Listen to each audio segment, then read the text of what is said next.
سلام شهر دوستان، خیلی خوش اومدین به یه شورت ویدیوی جدید. آقا داخل این ویدیو اومدم بهتون نشون بدم که من داخل خونم، داخل ماینکرافت چه چیزایی داخل چستام دارم. شاید بعضیا با ارزش باشه، شاید بعضیا بی ارزش باشه، حالا شاید بعضیام جالب باشه که چی هست، شاید هم بعضیا جالب باشه که چی نیست. حالا بریم سراغ ادامه ویدیو. حتما یادتون که کانال رو سابسکرایب کنین، ویدیو رو لایک کنین. بریم سراغش.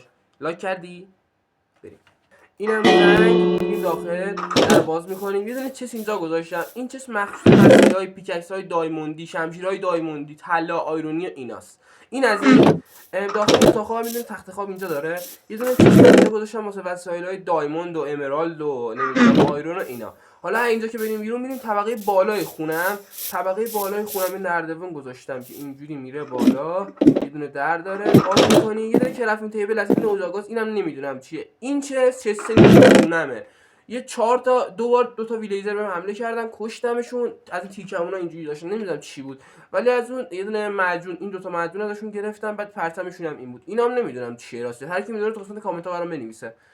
داخل این چستم چیزای چرت و پرت مثل تخت‌ها رو گذاشتم، تارنکبوته، نمیدونم استخون و ایناست. داخل این یکی چست از بلاک بگیر، از بلاک سنگ تا چوب و خاک اینا از این. و داخل این چست غذاست. غذاهای پخته، غذاهای نپخته، برای مثلا گوشت، نمیدونم مرغ نپخته، اینا پخته. آره همین.